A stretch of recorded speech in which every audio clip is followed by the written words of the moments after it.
What's up, reefers? Welcome to Real Reef Talk 2025. The first, or not the first, because Mark did it, but like the second 24-hour live stream. How is everyone doing today?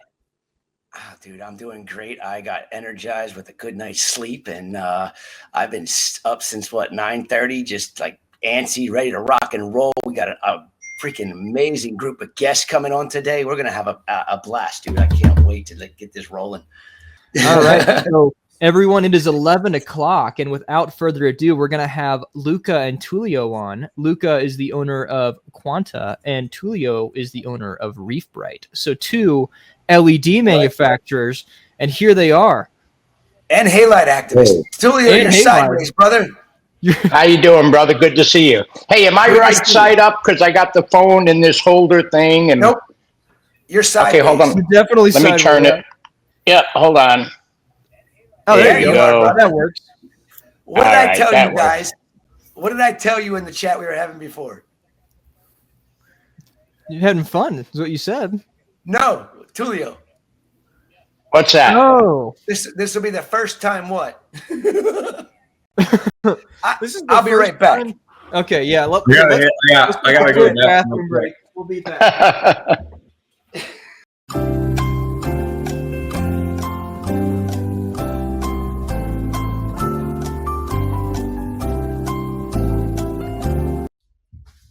All right, I'm back. It looks like they're not back yet.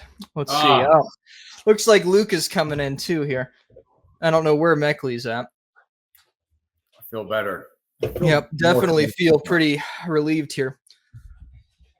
There's Meckley. Okay, just in time. All right. Now that we're ready to talk to Tullio with our Hawaiian shirts. Oh, sure. And this is the first time I wear a normal shirt, but it is an also shirt. I mean, listen, if you guys want, I can go get one of my crazy shirts and then it's really on. Go get one. Restock. All right, brother. I'll be right back. What did I tell you guys? This will be the first time ever Tullio doesn't have a freaking Hawaiian shirt. I'm like, watch, he won't even have it. And we planned it. We're like, when Tullio gets on, he's gonna have a Hawaiian shirt like always. Let's mess with him. Let's make it super awkward. We're gonna tell him we have to go to the bathroom. We're gonna have an awkward pause where he's here alone. We're all gonna put on a Hawaiian shirts. He's not even wearing one. He's not even wearing one. Hey, Salem, move that like and subscribe off of Tullio's face. Yeah, how do I do that? That was I don't know. I think Paul. Yeah, so shout out to Paul, Great Bearded Reef from the Boston Reefer Society. He's helping us on the back end here today, and we could not do it without him. Paul is also asking how he can get on the YouTube and moderate on YouTube, because he said he can't mute or give timeouts on or block anybody. Oh, well, I guess we're free balling it there. I don't know how to. There we go. That's the Tullio we know. Now, listen, just to let you guys know, this shirt is not only from Fiji. This is a Walt Smith original shirt. So this is old school right here. Love it. Well, that looks Love good. it. I got a confession about this one. This is from when I went on spring break, and I was with a girl that turned into my wife eventually. So awesome. Kind of crazy. Awesome. I think it's because of this shirt too, honestly. This thing's still hot. Sexy, dude. Awesome. And by the way, guys, Salem, it's good to meet you. Good to meet you. I know we know each other, but it's good to meet you. Lucas, same thing. Chris, you and I, we go way back. Good to see you, brother. Good to see you too, brother. Good to have both of you on. We were excited about this having, I know Tullio is a metal halide guy, but he also produces a great LED. And Luca, I know you love metal halides too, but you went LED with your Quantum, and the lights, I hear nothing but good things about it. And that's, you're just getting it going. And I thought that it was, Salem and I both thought it was great to have you on to talk about what you've done with your product. And of course, Tullio, you've got the Lumilight Pros that are here at ACI that I haven't really had a chance to talk about much because I haven't put corals in that tank yet. So don't worry, I haven't forgotten about you, brother. I'm going to definitely let you know what's going on, but I'm happy with the overall look of what I'm getting out of those lights. It's been a couple months of having it on with just a couple of tester corals. So, and Quantums, I think they're coming my way as well, just to give them a tryout. So I'm going to have a mixture of Tullio's lights and some of Luca's lights here at ACI here down the road. Yeah, I think, like I say, Chris and I were like, we want to have a conversation about, full spectrum lighting, like LEDs versus halides or T5s. And I'm like, who are the two people we need to talk about that can represent LEDs?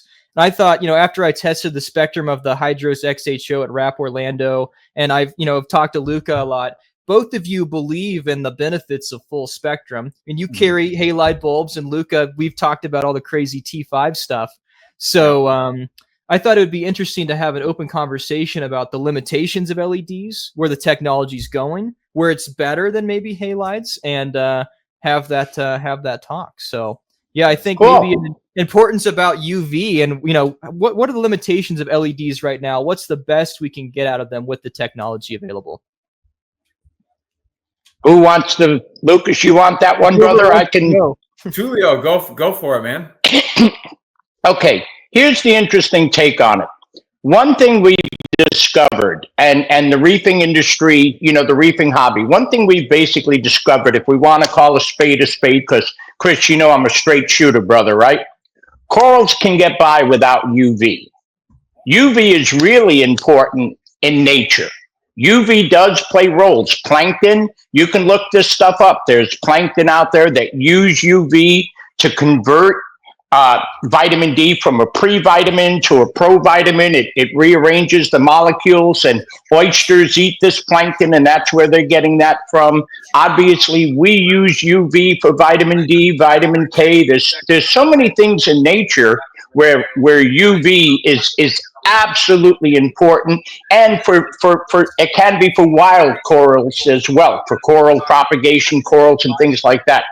In terms of the hobby, and Chris, you've seen this when I've gone around shows with my meters and demonstrated that fixtures out there that claim to have UV, we did this at your facility, had absolutely no UV.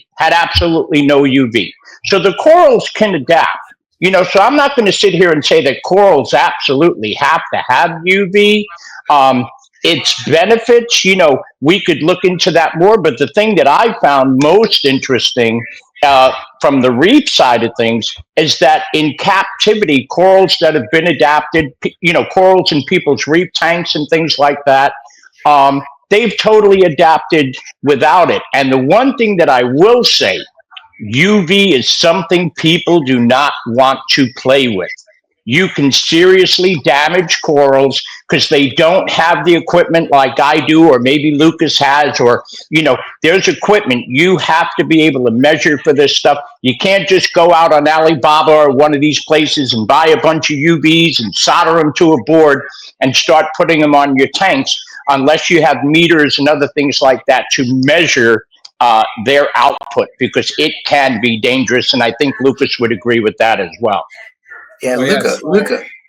Yeah, go ahead. No problem. Oh, Luca, I'm sorry. I'm Italian, brother. I'm Irish. Yeah. Here's my take on UV. I can find you about 50 studies that show how UV inhibits coral growth, but I can show you studies how, to Tullio's point, UV is part of our outside spectrum, just like IR, just like all of these things. And so I think my journey with UV is I like UV generating lights. I have a lot of them. Probably the world's biggest collection of Ushio 250 watt double ends left. I have a lot of these. And I love it. And I told Salem that I had a tank where I was using some bulbs that I'm not going to talk about because, to Tullio's point, to everyone's point, I do not want people putting these over their tank. Their 3-year-old kid is looking at the lights and now they burn their retinas. So I had the most colorful tenuous, I believe, in Wisconsin for a period of time. And my buddies like Austin from Cream City Corals can attest. I had colors you've never, ever seen. And it was the slowest growth rate I've ever had, but they took on unbelievable forms. And I will tell you, I noticed it in tenuous, and I know they're a different name now, and millies. And humilis, all the very shallow water corals really liked it. Guess what? You want to do something really interesting, find corals collected from 10 meters and below and slowly introduce them to UV and see how they do. They don't like it at all. They'll try to live in it, but they will not thrive. Why? I had a 4-stack tank system, same water in each one, and I used different lighting, and I had basic corals that I put in each one to test out my theories. Same water. I even had the same fish in each flat. This is back in 2000 when I was not even a company yet. Perspective. And I don't know about Tullio, what you think, but UV through LEDs is wildly expensive and the lifetime isn't there for me. Now I'm going to say light UV, like 385, sure, whatever. But we're talking Tullio, all these people right here, we're talking about UVB and UVA, but UVB. And we have UVB systems, so you're right on the money with the expense and the longevity and all of that other stuff. You're correct.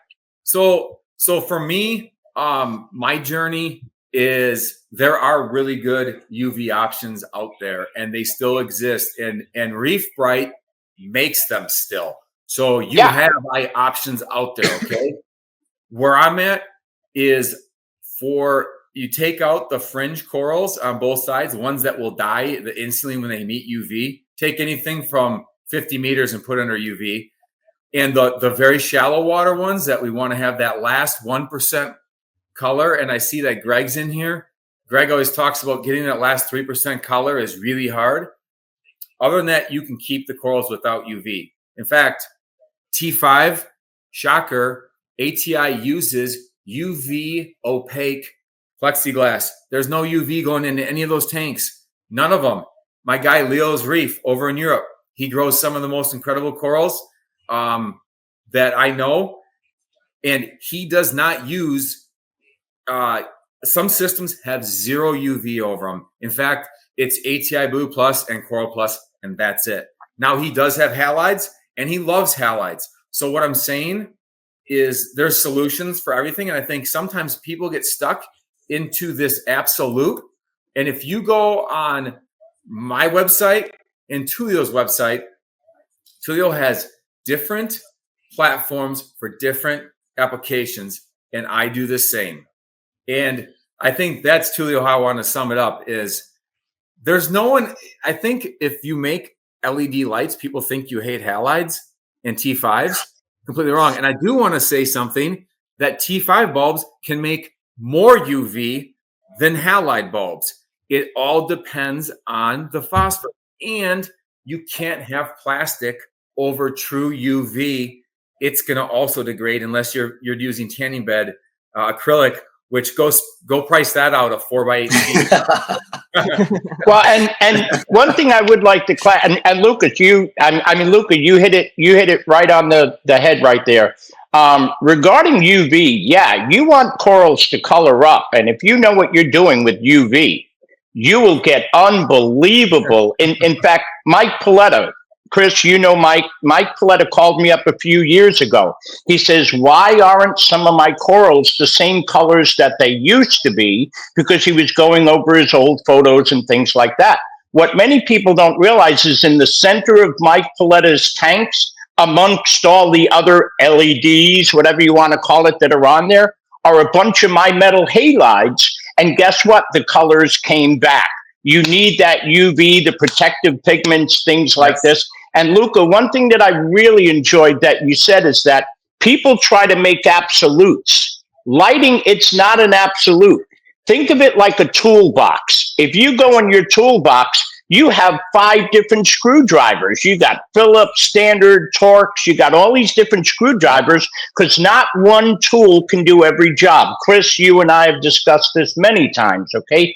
Lighting is much the same way. And in many of the talks that I've said, listen, I am a huge fan of halides. And Chris, you've seen me go against some of the top figures in this industry, and they have not been able to refute me in the benefits of halides for certain applications because the science is the science. But what I've always said is that for many hobbyists, I still feel that LEDs are most beneficial because of the controllability and because of the types of corals that many of them have. See, Luca, you have hardcore sticks. Chris, same thing. You've got some hardcore stuff. A lot of the other stuff, your green slimers and the this and the that, the other thing, quite frankly, guys, you and I both know this. They're going to do fine under most light sources as long as the PAR, the general intensity, DLI, things like that. As long as they're present, they'll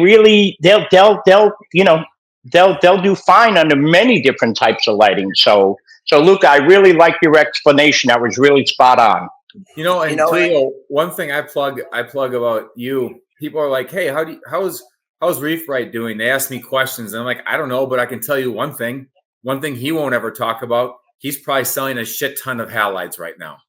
And what a market, dude. Everyone quit. And here is Tullio being like, this is still a thing. Major public aquariums have thousands of halides over their displays. And I supply them. Yeah, and I wouldn't doubt you. And I know. I just sent a bunch to Dubai. Charles Delbeck. I can go right down the list of Georgia Aquarium still runs them. Steinhardt Aquarium. It's a major. Listen, I was shocked about this. I will not mention their name. Chris, I will tell you who these guys are off camera, and you're going to laugh about this. But a major coral wholesaler supplier to our industry contacted us a few months ago and bought a bunch of halide systems from us because they weren't getting the growth out of their sticks. They weren't getting the overall growth and color and things like that. And these guys were fans of another base, and I don't have a problem with that, Chris. You know that. I don't do that. I just want to make sure people have good lighting for their aquariums, right? But for these guys to ship the halides was really a big tell, especially with the sticks. And one of the things you touched base on was the public aquariums. There was a lot of public aquariums that switched over because the powers that be that are in charge of the financing said they had to put LEDs up over their reef exhibits. And then a year later, when they go and see those reef exhibits, they ask why the tanks don't look like they used to look. Well, you guys made us spend $50,000 on LED lights, and now our exhibits don't look good anymore. And they luckily didn't throw away their metal halide ballasts and fixtures, and then they just couldn't source out bulbs. So everybody that I know in the public aquarium industry that has asked me how to source out metal halides, I say, why don't you give Tullio a call? You need 1,000-watt metal halides? Tullio can get them for you. I can't help you with it. And it was great to see some of these public aquariums that, that were told what to do because it was supposed to be energy efficient and better for the animals. Again, go back to metal halides so that the actual exhibits would look like they did for decades in the past by using and switching out a metal halide bulb. And again, we go back to watts a watt. Okay, so if they're running 10,000 watts of LED and 10,000 watts of metal halide, they're not the only thing that they're doing is maybe adding the infrared, which heats up the water a little bit more. Yes, it's not going to be as energy efficient, but what's more important, the efficiency of the energy or the animals being happy and thriving in the system versus just barely surviving? Now, I'm glad Luca's here because he's obviously a lighting expert, and being he's of a competitive company, and I don't mean this in a negative way. I'm speaking to you, Luca, as a lighting professional, so that if we agree, we have convergence here, right? Yeah. We talk about the watt as a watt, and here's it in real simple for a lot of our viewers that are watching. It depends on how you express the energy. See, with LEDs, Luca, am I lying that their output is primarily in the visible spectrum? Well, I would like to say that a lot of my competitors' LEDs are in the visible. I have above 800 nanometer in my Alice, and I work hard on that. But yes, in general, they don't even have 720. Exactly. And they call it full spectrum. And I think that's the biggest travesty done to the animals themselves. It's not about the animals at that point. It's about saying you got a full spectrum lamp and you're lying about it. You know it's not a full spectrum lamp. And honestly, that's the biggest thing I have a problem with. Chris, I'm going to go a step further. Go. It's not the light manufacturer's fault. People yell at me every single day for having I don't say full spectrum, I say wide spectrum because I cannot get the deep infrareds and all the UVs. A large a wide spectrum.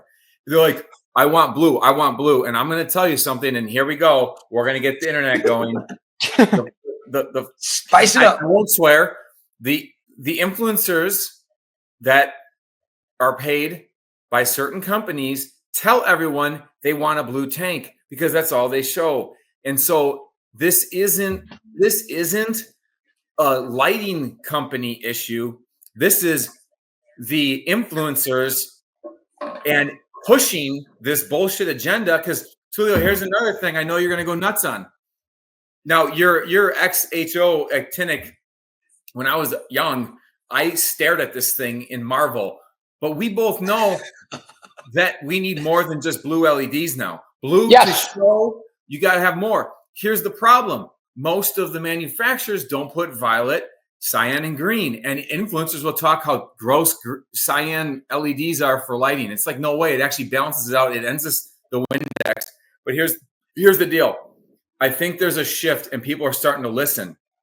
And I don't know a single hardcore SPS grower that runs blues only. Now, if you're running LPS and you're going from 30 meters and getting those things, yes, Tullio and I have blue bars that will make those corals wildly happy.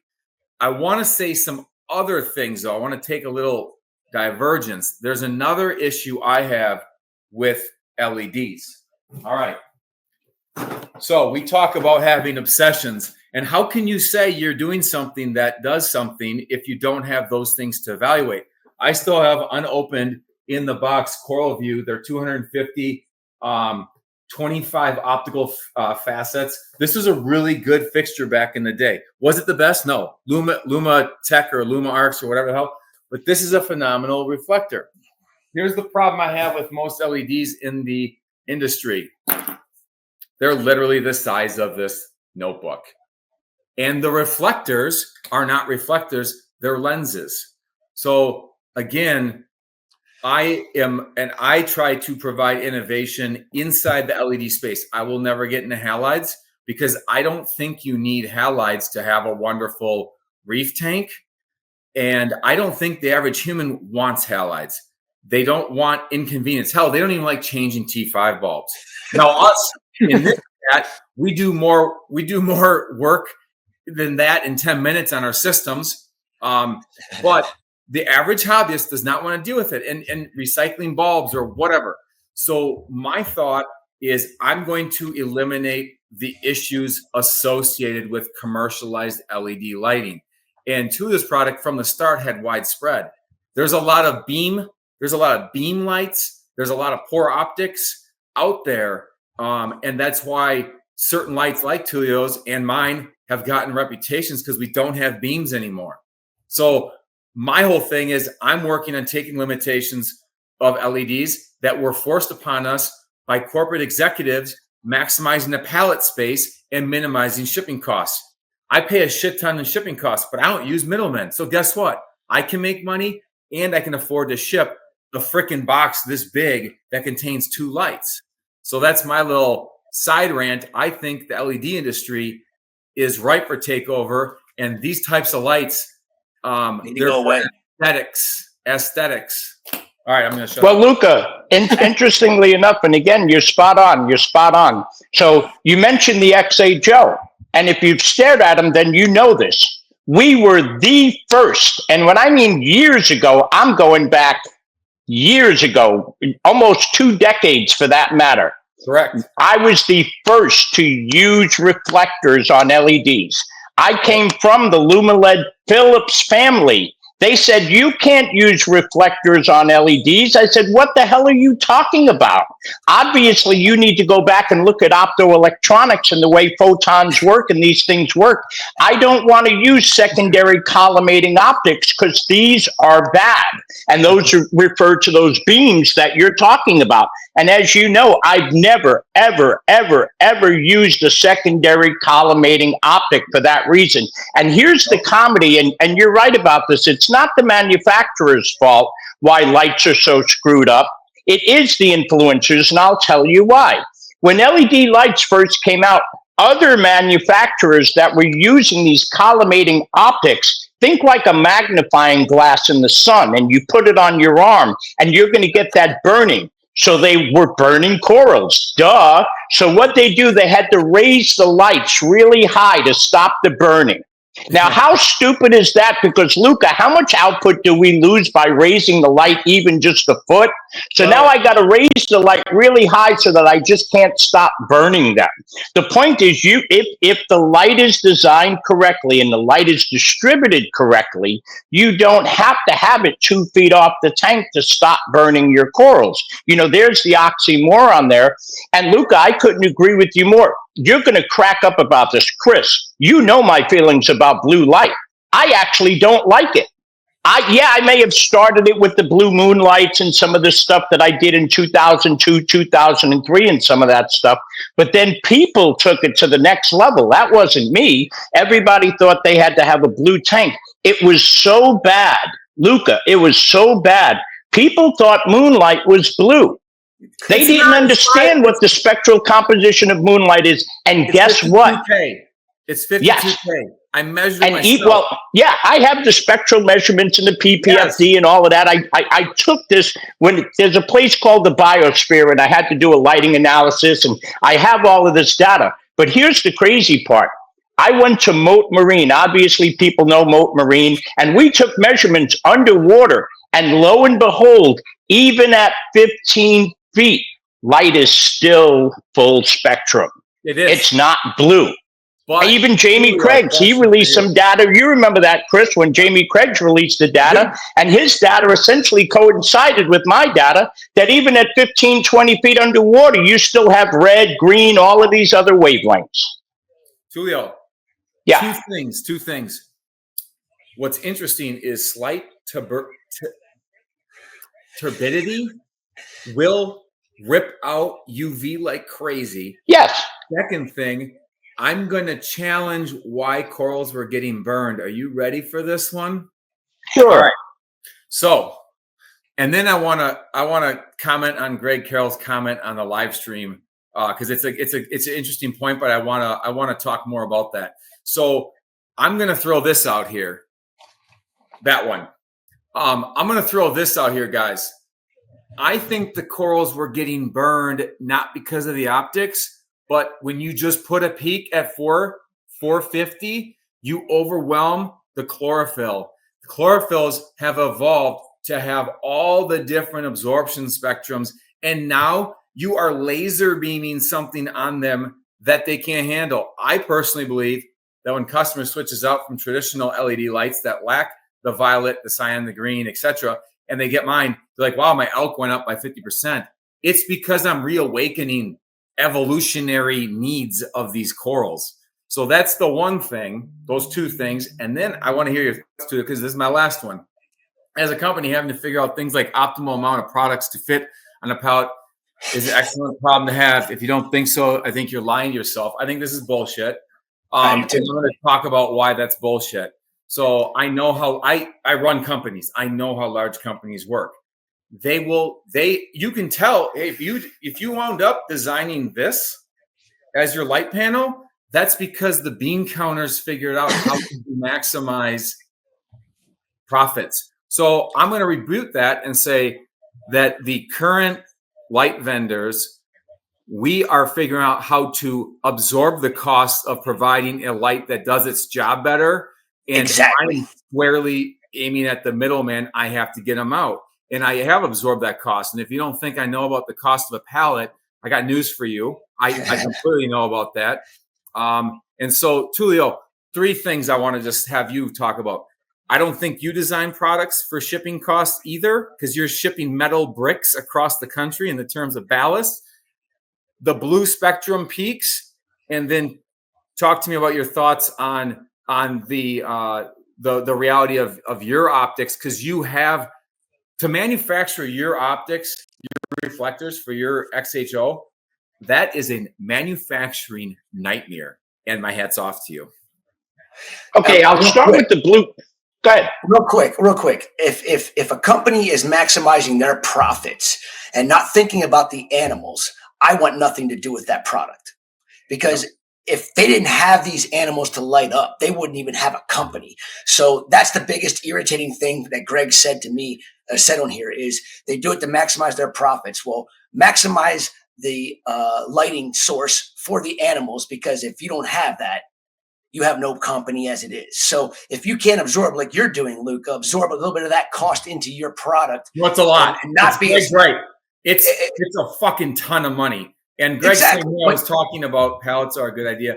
I think it's just a good thing to talk about, though. Keep going with this, because I do believe you need to design lights for the animals, not for the bean counters in a corporate setting. And not for aesthetic looks. I mean, it's about the animals. It's 100% about the animals. If it's not, stay out of the hobby, in my opinion. I mean, you got to figure out how to make it work so that the animals are the first thing that is on your mind, and your profits will be there, because if your light is that good, people are going to want it anyhow. And also, the cost of some of these LEDs that I see on the market right now, they tend to be way overpriced, in my opinion, especially when I get offered them at a fraction of the cost, just to put them up for promotional aspects by that company. And I see what I'm being offered the price of them to be, and then I see what the retail user has to spend on them. It's like a third or less. That to me is very disheartening, and I feel that the hobbyist is the one that's not getting the short end of the stick, and then the animals themselves are getting an even shorter end of the stick, because it's not the right spread, not the right distribution of the light, just for aesthetically pleasing products. Okay, and now I'll come back to all three of those.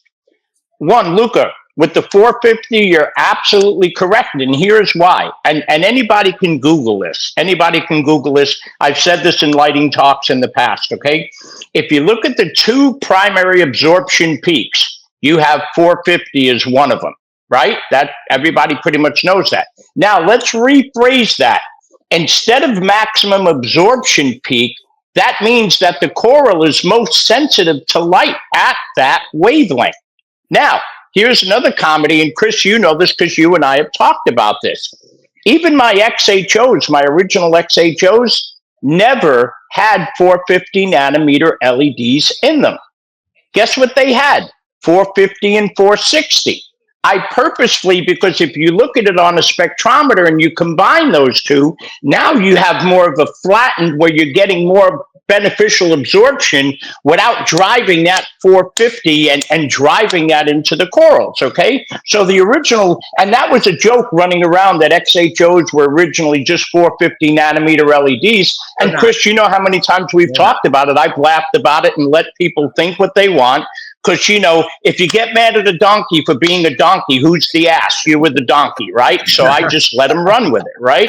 But the point is, when it comes to designing light, and Chris, I speak truth in this, I don't think about shipping or anything. I literally try to produce. In fact, listen, when I first started my company, I was banned from the shipping department. Because I would literally just come in, I'm trying to ship. No, you can't do anything with shipping. And so when we design stuff, I design it, I build it, and it is what it is. On the profitability side, we don't, sadly, people think, okay, so Chris, back to your statement, because you and I go way back. Our products are not like that. I can't offer you my product at a fraction of the cost, because like Luca said, to manufacture my reflectors is a nightmare. It's not cheap.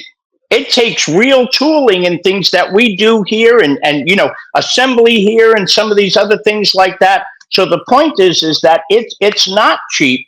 But other companies, they do what they do, and we kind of do what we do. And that's why with Reef Bright, we never wanted to be one of the biggest lighting companies in the industry. I've said this even in my lighting talks. We just wanted to be one of the best. So people can talk about all they want, but Reef Bright still keeps coming up, even after all of these years. Why? Because we just focused on doing the best job we can do for the animals and for the hobby. And that's like, after talking to Luca about his Quantas, and his Atlas, it's about, the design, about, distribution, and it's about a quality light system that is designed to do the best it possibly can for the animals. And I have a lot of respect for what you've done with your lights. And I'm super excited down the road here to get some rolling. And Tullio, I've always used yours. I mean, bottom line. What did I tell you was the perfect compliment to my Atlas? XHOs. Well, and I'll say this on camera. Luca, get a hold of me through Facebook or Chris or whatever. I'd like to just talk with you because I really do appreciate what you're doing with lighting. I mean, Chris, you've known me. Anybody that's for the betterment, the advancement of lighting for education and things like that, I'm all in on it. Okay, I'm all in on stuff like that. And I will say this, it's been no secret that I've taken a little bit of a hiatus from Facebook. Okay, because listen, I'm too busy working. I'm working on stuff with fish and wildlife and some of these other things going on for just so many things going on. But I can tell some of the Reef Right people out there this. Aside from the Hydros XHO, which is going to be coming out very soon, I know people have speculated and talked about it. What they don't understand is that light is more than just the light. It's the software, it's the packaging, it's all these things that people just don't understand that are out of our hands. Plates for the boxes, labels. It's just, believe it or not, it's easier to design a light fixture than it is to design the proper packaging for a light fixture. And Luca, you could probably confirm that as well, right? But we do have, aside from the Hydros XHO, we do have a new XHO coming out.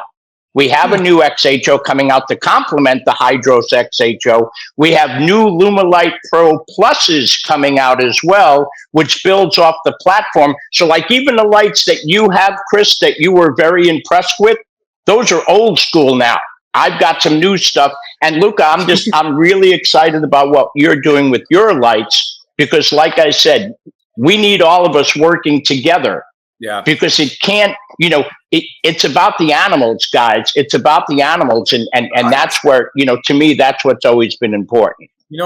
And there's some good discussion going on. And this one guy asked, I wonder what Luca's margins are. And I think this is an interesting question. Because this is that toxic influencer stuff, right? So I'm going to answer that directly because, well, hey, my name's Luca, and I don't give a shit about those comments. I'll answer them because transparency is key.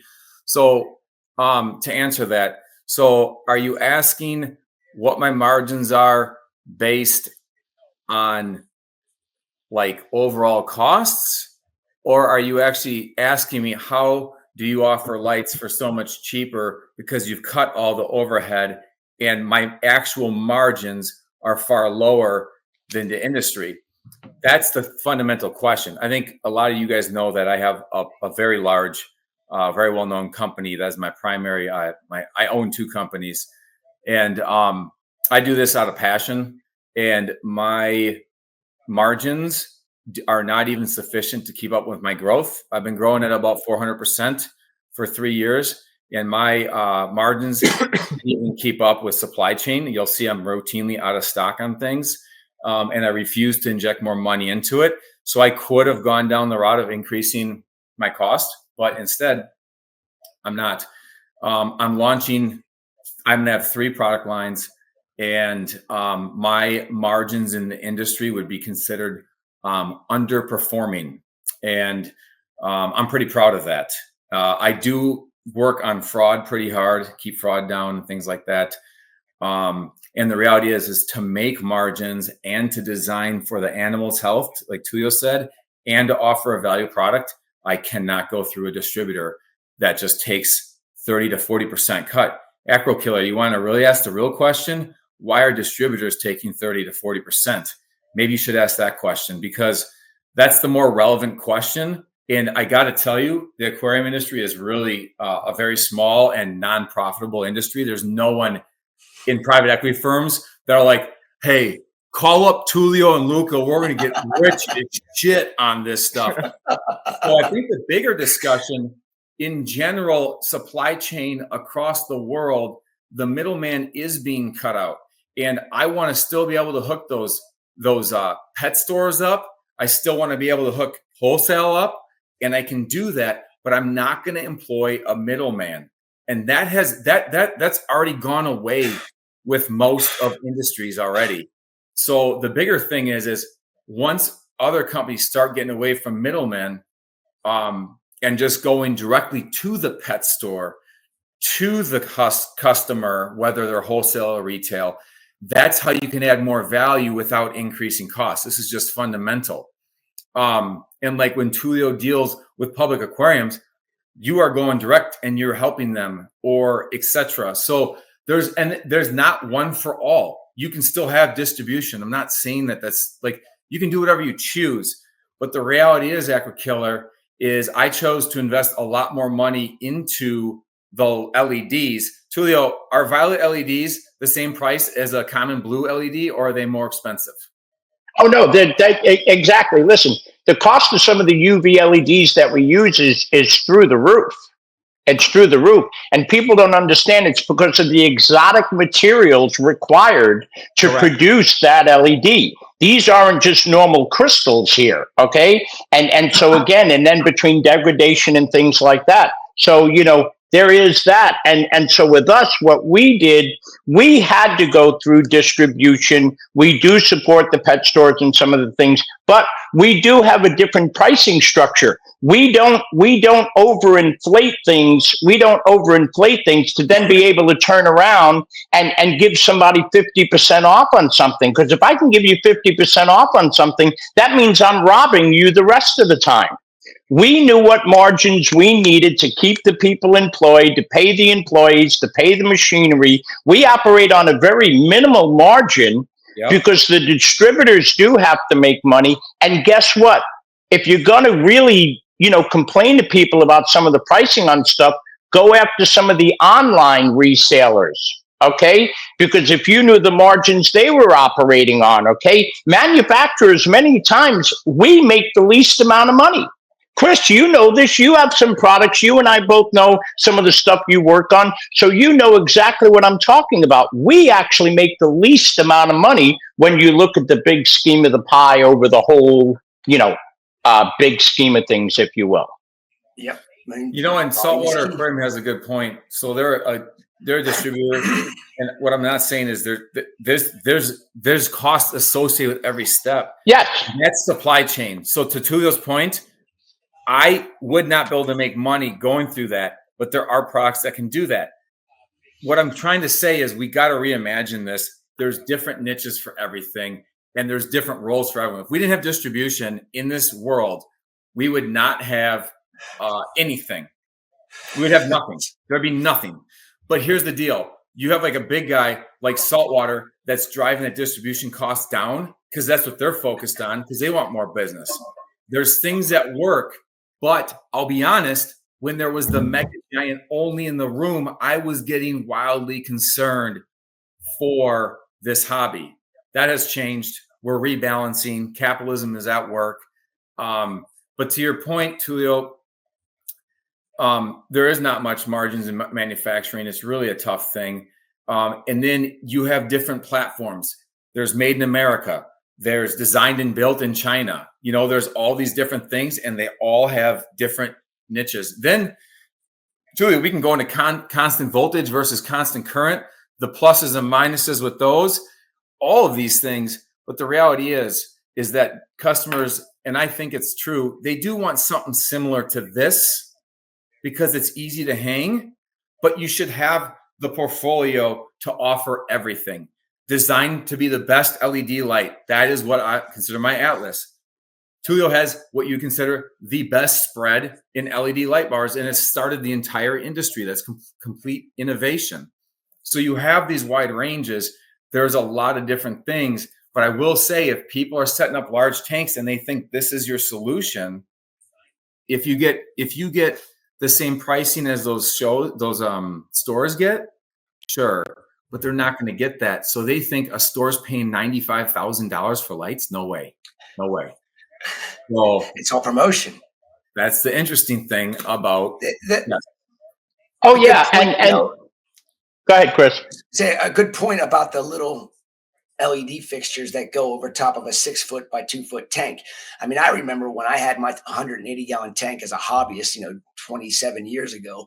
And I had 3 400-watt metal halides hanging over that tank. And that tank lit up, and it was just amazing. The acros grew well. Everything did phenomenal. Now I see everybody, and think about the cost of a metal halide fixture and everything. You're looking at like $400 nowadays for the whole kit and caboodle. And you put 3 of them up, and you get the same spread as you do out of 6 of these small puck size LEDs at $950 a pop or $1,000 a pop or whatever the heck they are. And a watt's a watt, right? So 1,200 watts versus 6 that are 300 watts each, that's 1,800 watts. I don't understand it. It doesn't, I can't wrap my head around why that is a thing when they're never going to get their money back from the savings they're getting from those LEDs with all the invested in the very beginning. $5,000 versus $1,200.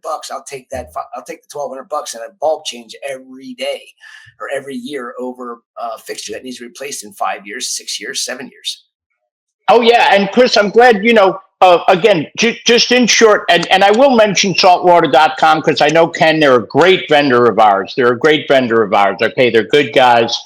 So I appreciate what they do. But there is a cost associated to the distributor's defense. There is a cost associated with distribution because they have to spend a lot of money. They have to lay out a lot of money, which costs money. They have to store these items. They have to ship these items because people want free shipping and things. So yes. There's definitely all of that. But back to what you were saying, though, Chris, with the watt to watt thing. Listen, I've told people this for years. I said, listen, this may not be the popular opinion here, but you're going to take these lights that you're going to have to replace after 5, 6, 7 years, because no matter how good the product is, depending on how many hours a day you're running it, ambient conditions and other things like that, you're going to get degradation. My lights are going to, nothing lasts forever, okay? So the point is, you're not going to get that return. So if you're looking at the benefits of controllability in terms of aesthetics and other factors, these are all things that each person chooses whenever they set up their systems. But we could certainly still have an argument today, Chris, am I lying? That halides can be a cost-effective solution for a lot of coral keepers. Because when you look at the energy usage and everything else, and you look at the cost of lights, and unless maybe you're in California, I will take that back because I know their usage is way up in California. I'm not trying to start anything, but it really depends on your electrical rate. But if you have an average electrical rate, cost of ownership for halides can actually be relatively affordable. Go ahead. No, Salem, I want you to pipe in. I'm absorbing. I'm taking it all in to have my final. I'm glad I had you guys on because this is the type of conversation I wanted to happen. So I think the thing that really underpins this, though, I think it does come down to aesthetics and education. So like you mentioned, I think it was the consumers and mostly the influencers that drove the super blue light. But that's for a reason. Think about the number of people come into a fish store and they're getting like a goldfish or some tetras, and then they see an octo spawn underneath all blues. It's a completely alien thing that's a new experience, and that's very attractive. So if you go and the only lights available because of distributors are ones that have catered to the demand, which are more blue lights, then those are naturally going to sell, and the machine keeps getting reinvested into that. And the LFS doesn't have another option, really. So they say, yeah, this is what we do, and they might not know better themselves. So I think it all comes down to education and talking about the importance of a wider spectrum light. And I think also, like you said, Tullio, these are tools. I think that really to really have coral and put the animal first, we probably need to think from a biotope perspective. If we're going to have shallow, like a 0 to 10 meter tank, then mimic the spectrum, have full spectrum. Maybe that's where halides are good. But if you're going to do like a deep water tank, some of the stuff that like Sandler is doing right now, that's where you could probably get away with just like the helixes, like the meso blues or the XHOs maybe, and the coral would be healthy. It's not a one-size-fits-all thing. I'm glad you mentioned Sandler because obviously Andrew's a friend of mine, okay? And it was last year, I believe, I was at his house, and I was showing him I was showing him a halide system. Now with our halide systems, because Luca, you're right, you have to be careful with lenses because they will filter out any beneficial UV and things like that. Yes. So we call it optically clear. It's basically UV transmissible glass. Again, it's very expensive. We get it from Corning, blah, blah, blah, blah. So here I am with this fixture, and Salem, you know Andrew, he's I love Andrew. He's a nut, and I mean this in a good way, right? So I got this halide in my hand, and he says, "Hey, can we compare it to this light?" And he pulls up the popular light. I'm not going to mention any names because I don't do that, but we know which light I'm talking about. He says, "Hey, can we compare this light? Can we compare the halide to this light?" And the halide was a 250 watt, and we had this other light. And you can call Andrew because he's got it on his YouTube video live. Well, lo and behold, who walks through the door? None other than Mark Levinson himself. I said, "Mark, perfect timing." I handed him the fibers from my spectrometer, and I also handed him the sensors for my PAR meter so that I couldn't do any preferential measurements. And we made sure that the lights were set up so that the light sources themselves, meaning the emission, the actual emission, was at the same plane. And guess what? Not only did the halide win in terms of PPFD, it obviously blew away that particular LED source in terms of the broad spectrum emissions with the UV and the other wavelengths. Go ahead, Luca. Tullio, I have a testing rig in my garage, which I call my facility, and the government views it as a facility. But I want to tell you that I had the exact same test results. I shared those. They're on my website.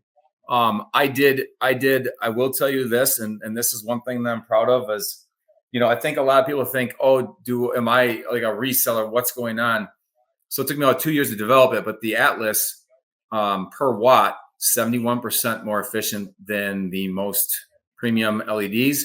And to your point, the Ushio 10K, which I believe this is the last one in existence in the world. I have some. The 10K, 250 double N, bro. But anyways, all right, you get two. Yeah, we have nothing. This is a more efficient light using electronic ballast. And I do agree with you, Tullio. So like my whole thing is how do you innovate beyond what people expect for LEDs? And I had a comment in the comments sections. Hey, Luca, are you working on like a remote or a controller? And the reality is yes. I'm working on a cohesive experience that you don't need an aquarium controller. You don't need these things. Plug and play, dimming, combinations, because I want to offer to the customer something that's easy but cheap. In my role, and I'm on here, Tullio and I are here to create conversations. So guys, yes, are we saying some stuff that's kind of not the normal? You can't have the same conversations anymore. It's too boring. We have to go outside of that. So am I a small manufacturer inside of this aquarium industry? Yes. And I hope it stays that way. I enjoy the hours that my son works with me. He's learning Shopify. He's learning customer experience. I don't even want Tullio's volume. Do not want it. So yes, I don't want distribution. I can't afford it. I can't do that. That doesn't mean it's wrong. And I'm here to generate interest, discussion, and thoughts. And I think the cool thing I think about this, Tullio, is that both of our brands are inside of Andrew's house. And it's not because I have a hype marketing department. It's because I kept bothering, like, dude, just try my freaking lights for Christ's sake. Tullio, I don't know if you think this is cool or not, but I've been doing dual spectrum single chips since I started my company. I was the first one doing this because you said something. You got to flatten that curve of the LEDs. And now my Mezzo Blue has 8 different spectrums to create a violet peak, a blue plateau with a little tiny bit of cyan. And we all have to innovate in our space. For me, I can't believe the amount of innovation that comes in reflectors, lenses. I have a radial lens on my Atlas that blends radially, but beams it into the reflector that then diffuses it down. So like, there's so many things. I have Tullio's halide reflectors. They're excellent. They do a great job. So I guess I wanted to cap our time here, and I'm going to shut up again, is this is what the industry needs, is people that aren't afraid to say the true narratives. The truth. And there's truth out there to everything we have said, and there's truth to that. I think it's a good thing that we have $1,000 light with a $200 mounting system. You know why? If that ease of setup gets someone in the hobby, I'm fine with that. You can see that I don't think I'm best. I'm having a great time with Tullio on here, Chris, Salem. The reality is we need more options. We need to talk about the reality of stuff. And it's okay to have differing opinions. So that's my little reach. Transparency about everything that's out in the market is super key. And we don't have enough of it in this industry. And you guys today have helped bring out some stuff that I'm sure a lot of people have not even heard about or even thought about. And thank you guys so much for even being here. It was just it's an honor to be here. And I just want to close real quickly on top of what Luca was saying, because you're right. Are we developing, Chris, you know that I've been actively working on halide replacement with LED. You've seen the spectral data firsthand right at your facility for stuff I've showed you. And you and I both love halides, and you've seen how close I've gotten. And Salem, when you glimpsed at that Hydros XA Joe, again, that's just a glimpse at some of the exciting stuff we have coming out, the pipe. And Luca, you keep working on what you're doing, because listen, as a business person, as a lighting professional and everything else, I will say this: competition breeds excellence. And all we want is the best product for the animals. So, Luca, I'm very glad we got to meet, and I look forward to seeing you at one of the shows. And Salem, Chris, I'm glad for you guys having me on. I really appreciate it. Chris, I love you, brother. And Salem, it's been a pleasure meeting you, man. Yeah, it's been great to meet you. Thank you both for coming on. I think we'll end here with this final question from Ken, which I feel like is what most, because I'm going to upload these as hour segments. So most people that are in the hobby will watch this wondering, what's the best light for me? Do I need this? Do I need that? And that's the core question, is what does a consumer need in terms of lighting? And I think we've highlighted it best here that lights are tools. It depends on what type of coral you're keeping. And I think that a lot of fatalities with coral, a lot of coral losses, and a lot of what gets people out of the hobby is likely using the wrong tool for the job.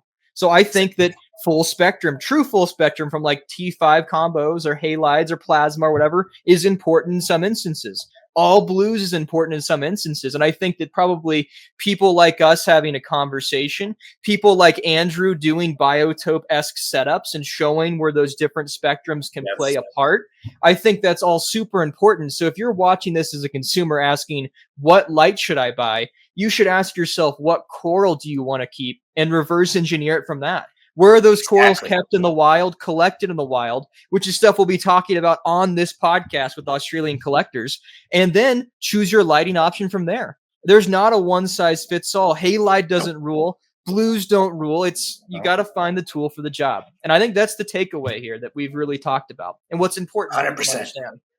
That's an excellent closing point. Tullio, we should do more live streams with these guys. And you know who does rule? Meckley and Salem for doing something like this. Thank you guys for being a part of it. We need like a 6-hour one, because this I felt like this is the problem. When we did the 12-hour one, it was a problem because an hour was not enough, because at the hour mark, the conversation really starts getting rolling and then you have to cut it off. So I feel like we could have kept talking for a lot longer. Maybe we can bring some data next time and actually show a lot of this stuff to the consumers too. That would help to have graphs on. But thanks for coming on, guys. I appreciate it. Yeah. This will be uploaded soon. I'll send it to you. And hope you have a great day. Take care. All right, guys. Thank you. Take care. All right, everyone. Whoever liked that, be sure to like and subscribe and share this stream. Be sure to follow Reef Bright and Tullio and Luca and Quanta. Give them all love. And if you like what we're doing here, be sure to subscribe to the ACI YouTube channel. And I'm also going to put a link in here to where you can donate, buy merchandise, and support what we're doing. We are not monetized on YouTube because we are just like 7 days old. So can't do super chats. Got to go on there and do the manual way. But our next guest is going to be Chris Wood of Captivate Aquaculture. And we're going to be going down the rabbit hole with a lot of different fun stuff on trace elements, pH, inorganic chemistry. So Yeah. Sounds good. I think we take Awesome. another bathroom break, and we're gonna have Chris Wood on. And hey, Salem, since you're having Chris on and everything, ask him a quick question. Ask him about photolysis and light's effect on pH. I promise you, you will not regret that. No, you won't. I wanted to get into the turbidity and DOC and light penetration and UV killing Vibrio. There's a whole microbiome, organic chemistry, light intersection there that we didn't even get to touch on. That's fun stuff. That'll be next time. No worries, guys. Next time. See ya. Nice to meet you, Tullio. Yep. See nice guys. to meet you, Luca. Take care, guys.